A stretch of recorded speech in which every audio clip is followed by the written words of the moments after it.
الحمد لله نحمده ونستعينه ونستغفره ونؤمن به ونتوكل عليه ونعوذ بالله من شرور أنفسنا ومن سيئات أعمالنا من يهده الله فلا مضل له ومن يضلله فلا هادي له ونشهد أن لا إله إلا الله وحده لا شريك له ونشهد أن محمدًا عبده ورسوله أما بعد فأعوذ بالله من الشيطان الرجيم بسم الله الرحمن الرحيم ادخلوا في السلم كافة ولا تتبعوا خطوات الشيطان إنه لكم عدو مبين صدق الله العظيم رب اشرح لي صدري ويسر لي أمري واحلل عقدة من لساني يفقهوا قولي رب اشرح لي صدري ويسر لي أمري واحلل عقدة من لساني يفقهوا قولي رب اشرح لي صدري ويسر لي أمري واحلل عقدة من لساني يفقهوا قولي قابل احترام میرے دینی بھائیوں اور بزرگوں، اللہ تبارک و تعالیٰ کا بے حدی احسان و کرم ہوا کہ اللہ تبارک و تعالیٰ نے ہم سبوں کو اشرف المخلوقات بنا کر اسلام کی دولت سے مالا مال کیا۔ مزید اللہ رب العزت کا بے حدی احسان و کرم ہے کہ اللہ تبارک و تعالی نے ہم سبوں کو اپنے پاک گھر کے اندر ایک فریضے کی ادائیگی کے لیے جمع کیا، اکٹھا کیا۔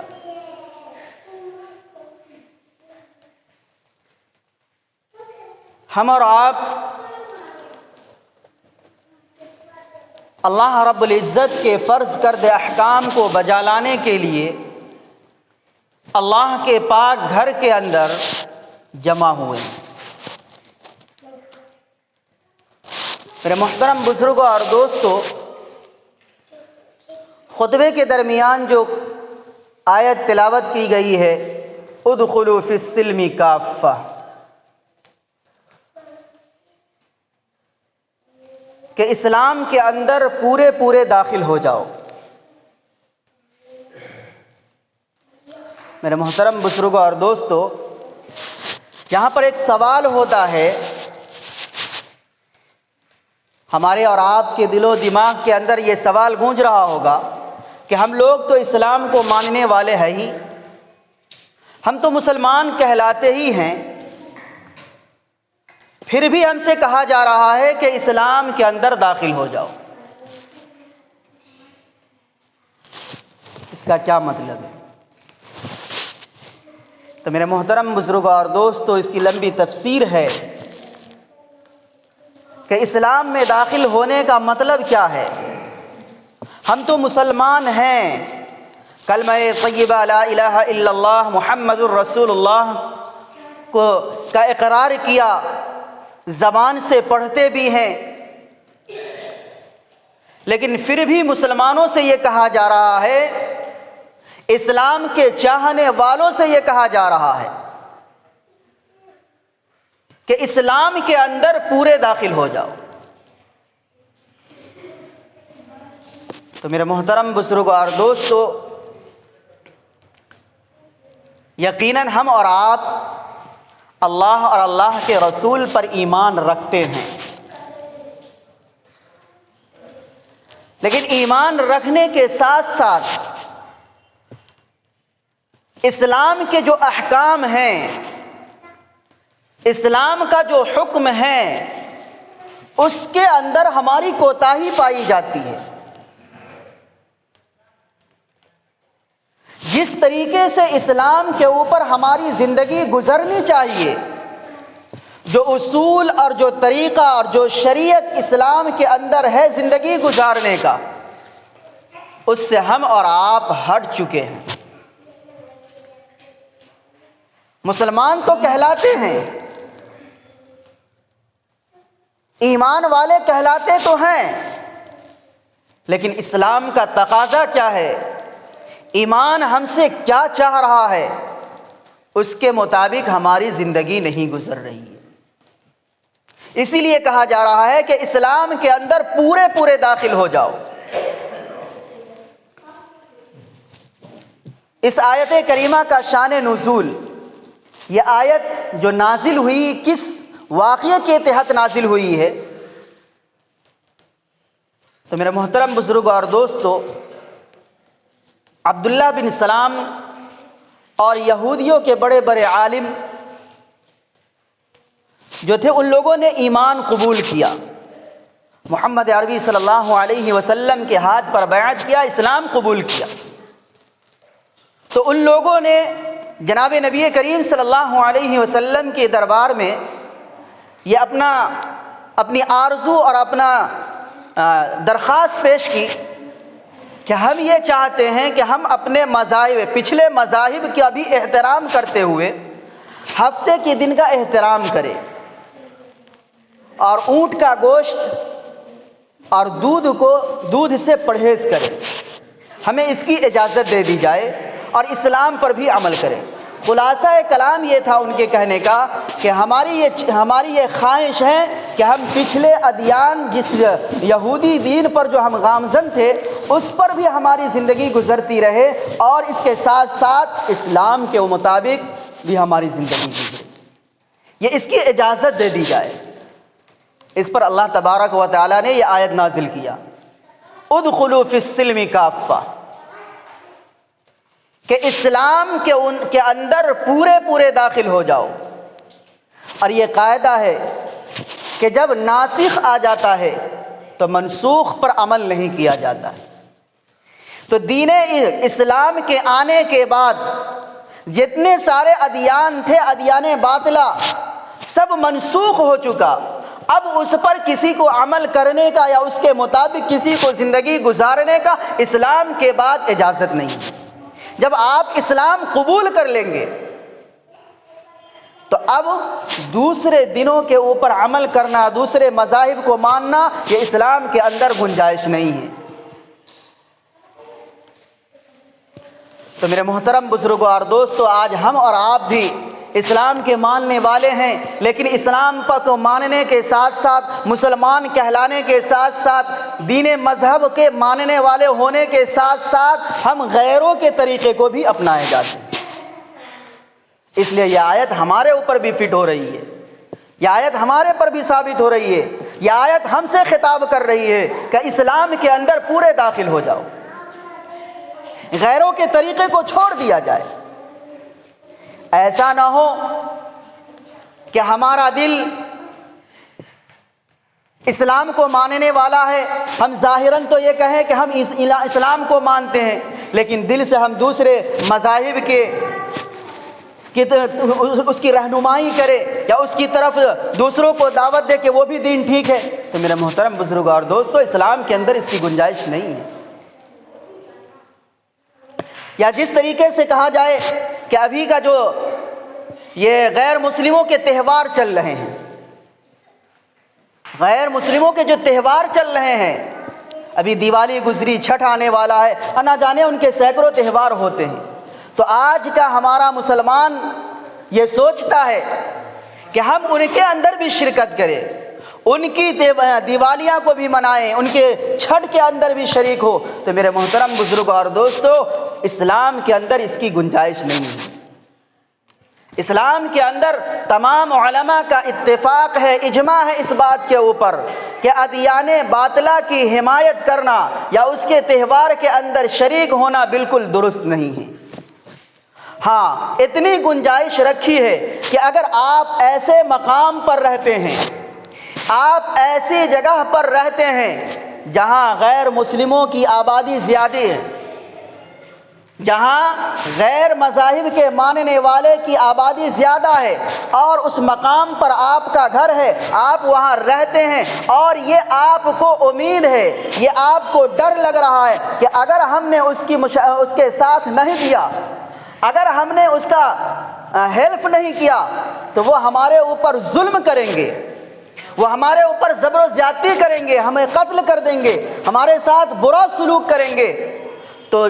یہاں پر بھی شریعت کے اندر اتنی گنجائش رکھی گئی ہے کہ اگر اس بات کا ڈر ہو کہ آپ کے اوپر ظلم و زیادتی کیا جائے گا تو اپنی جان سے جس حد تک بچنے کے ساتھ ساتھ، کہا جاتا ہے نا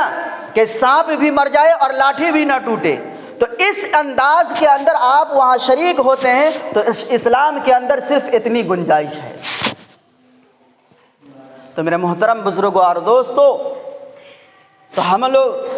ہم اور آپ اسلام کے ماننے والے ہیں، اسلام کے چاہنے والے ہیں، تو ہماری یہ خواہش، ہماری یہ تمنا ہونی چاہیے کہ ہم سب سے پہلے اسلام کو فوقیت دیں گے، ہم اپنے دین کو پھیلائیں گے، جہاں ہماری کتنوں پریشانی ہمارے اوپر کیوں نہ آ جائے، جہاں تک ہماری جان کو بچنے کا اندیشہ ہے، ہم اسلام کو فالو کریں گے۔ لیکن اسلام کے فالو کرنے کے ساتھ ساتھ میرے محترم بزرگوں اور دوستو، ہمیں اپنی عملی زندگی کے اندر بھی آنا ہوگا، ہم اپنی عملی زندگی کے اندر بھی آئے۔ ہم مسجد کے اندر ہیں تو مسلمان ہیں، اللہ ہم کو یاد رہتا ہے، اللہ کے رسول کے احکام یاد ہوتے ہیں، لیکن جب ہم بازار کے اندر جاتے ہیں تو ہم اپنے دین کو بھول جاتے ہیں، ہم اپنی شریعت کو بھول جاتے ہیں۔ مسجد کے اندر ہے تو اللہ یاد ہے، اللہ کے رسول کا احکام یاد ہے، ان کی شریعت یاد ہے، لیکن اگر ہم اور آپ چوک اور چوراہوں پر ہوتے ہیں تو پھر یہ شریعت ختم ہو جاتی ہے، یہ خیال ہمیں نہیں رہتا ہے۔ غرض کہ اگر ہم دینی مجلس کے اندر بیٹھے ہوئے ہیں، مسجدوں کے اندر بیٹھے ہوئے ہیں، کہیں عالموں کے پاس بیٹھے ہوئے ہیں، تو ایسا ہمارا یہ حال ہوتا ہے کہ ہم گویا کہ ایک دم دین کے اندر رنگ گئے ہوئے ہیں۔ لیکن جب ہم یہی دنیا کے اندر جاتے ہیں، دنیا والوں سے جب ہمارا سابقہ پڑتا ہے تو پھر ہمارا اسلام کس بات کی دعوت دیتا ہے، اس سے ہم لوگ بھول جاتے ہیں۔ تو میرے محترم بزرگوں اور دوستو، ادخلوا فی السلم کافہ میں یہ سب بات داخل ہے کہ آپ دنیا کے کسی بھی کونے کے اندر ہو، آپ کی 24 گھنٹے کی جو زندگی ہے، ہر اس زندگی کے اندر اسلام ہم سے کیا چاہ رہا ہے، کس موڑ پر ہماری رہنمائی نہیں کر رہا ہے، ہر موقع پر، ہر موڑ پر اسلام ہماری رہنمائی کر رہا ہے۔ تو ہم دنیا کے کسی بھی کونے میں، کسی بھی خطے کے اندر ہو، تو ہم دین مذہب کو یاد رکھیں، ہم اپنی شریعت کو یاد رکھیں کہ ہمیں شریعت کس بات کی دعوت دے رہا ہے۔ اگر ہم بازار کے اندر ہیں تو ہم یہ دیکھیں کہ اسلام کے اندر کس طریقے سے بازار کے اندر جانا چاہیے، اور بازار کا اگر ہم مارکیٹ کرنے کے لیے جا رہے ہیں تو مارکیٹ کرنے کا اصول ہمیں اسلام کیا دیتا ہے۔ اگر ہم تجارت کے لائن میں جا رہے ہیں تو میرے محترم بزرگوں اور دوستو، ملک شام کے تجار جناب نبی کریم صلی اللہ علیہ وسلم کی تجارت سے رہنمائی حاصل کرنا ہو۔ اگر باپ ہیں تو حضرت فاطمہ الزہرا رضی اللہ عنہا کے باپ محمد عربی صلی اللہ علیہ وسلم کے سلوک کو دیکھنا ہوگا، اس کے مطابق ہم اپنی اولاد کے ساتھ برتاؤ کریں کہ جناب نبی کریم صلی اللہ علیہ وسلم نے اپنی اولاد کے ساتھ کیا معاملہ کیا۔ غرض کہ زندگی کے ہر موڑ پر، زندگی کے ہر اصول کا اگر ہم شریعت کو تلاش کریں گے، اسلام کو تلاش کریں گے، تو زندگی کے ہر موڑ پر یہ شریعت آپ کی رہنمائی کرتی ہوئی نظر آتی ہے۔ اگر ہم اس کے مطابق کہ شریعت ہمیں کس بات کی دعوت دے رہا ہے، اس کے مطابق ہماری زندگی گزر رہی ہے، تو ادخلوا فی السلم کافہ کہ ہم مصداق ہیں کہ ہم اسلام کے اندر پورے داخل ہیں۔ اور اگر ہمارے اندر کوئی کمی اور کوتاہی پائی جاتی ہے تو ہماری یہ ذمہ داری بنتی ہے، ہمارا یہ خیال ہونا چاہیے کہ ہم اس کے مطابق زندگی گزاریں۔ شیطان کے مکر و فریب میں، دشمنوں کے مکر و فریب میں آ کر کے ہمیں نہیں پڑنا چاہیے۔ میرے محترم بزرگوں اور دوستو، شیطان کے مکر و فریب بہت ہوتے ہیں، اور ایسے آپ کی شیطان آپ کی رہنمائی کرے گا کہ آپ کو احساس نہیں ہوتا ہے، اور آپ ایسے کام میں پڑ جاتے ہیں۔ بسا اوقات ایسا ہوتا ہے کہ آپ اسلام سے بھی نکل جاتے ہیں لیکن احساس نہیں ہوتا ہے۔ میرے محترم بزرگوں اور دوستو، اس سے پہلے بھی میں ایک واقعہ سنایا تھا بنی اسرائیل کے ایک عالم کا، کہ بنی اسرائیل کے اندر ایک شخص تھا، بہت متقی، بہت پرہیزگار تھا۔ وہ اپنی خانقاہ بنا رکھے تھا۔ 2 بھائی تھے اور ایک بہن تھی۔ 2 بھائیوں کے کو سفر کرنے کے درپیش ہوا کہ سفر کرنے کی ضرورت ہوئی،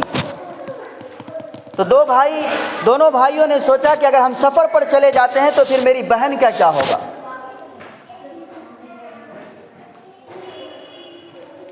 تو لوگوں سے مشورہ کرتے رہے، تو لوگوں نے کہا کہ فلاں عابد صاحب کے پاس تم اپنی بہن کو رکھ دو، وہیں تمہاری بہن محفوظ رہ سکتی ہے۔ یہ دونوں بھائی گئے اور عابد گزار یہودی کے جو بنی اسرائیل کے جو عالم تھے ان سے کہا کہ ہم لوگوں کو سفر کرنا ہے، ہم دونوں بھائیوں کو، میں یہ چاہتا ہوں کہ آپ کی خانقاہ کے اندر ہم اپنی بہن کو رکھ دیں تاکہ آپ ان کی تربیت کرتے رہیں۔ عابد صاحب انکار کر دیے، نہیں، یہاں پر کچھ جگہ نہیں ہے۔ بہت اصرار کرنے کے بعد عابد صاحب نے کہا کہ میری خانقاہ کے اندر فلاں کونے کے اندر ایک کمرہ ہے، وہاں جا کر کے تم اپنی بہن کو رکھ دو۔ چنانچہ ان دونوں بھائیوں نے لا کر کے اپنی بہن کو اس کمرے کے اندر رکھ دیا اور وہ سفر پر چلے گئے۔ اب یہ عابد صاحب جو تھے، اب وہ بیچاری ایک لڑکی تنہا ہے، اس کے کھانے کا بھی انتظام کرنا ہے، اس لیے کہ عابد صاحب کے حوالے کیا گیا ہے تو اس کی دیکھ ریکھ بھی ضروری ہے۔ تو خادم کے ذریعے سے کھانا پہنچایا جاتا تھا۔ کچھ دن تک یہ سلسلہ چلتا رہا کہ خادم کے ذریعے سے کھانا پہنچایا رہا۔ پھر عالم صاحب نے کہا، عابد صاحب نے کہا کہ آخر تو وہ میری مہمان ہے، ہم خادم کے ذریعے سے اس کو کھانا پہنچوا دیتے ہیں، یہ بہتر نہیں ہے بلکہ ہم خود پہنچا دیں۔ اب یہ عابد صاحب اس کے گیٹ پر جا کر کے کھانا رکھ دیتے اور وہ گیٹ کھول کر کے اپنا کھانا لے لیتے۔ مہینہ 2 مہینہ تک یہ سلسلہ چلتا رہا۔ پھر عابد صاحب نے کہا کہ یہ بھی اچھی چیز نہیں ہے کہ ہم اس کو گیٹ پر رکھ کر کے چلے آئے اور اس کی خبر خیریت نہ لیں۔ تو اب وہ کھانا لے کر کے اس کے اندر کمرے کے اندر جانے لگے۔ مہینہ 2 مہینہ یہ بھی سلسلہ چلتا رہا۔ پھر عابد صاحب نے کے دل کے اندر شیطان نے یہ بات پیدا کی، آخر تو وہ میری میزبان ہے۔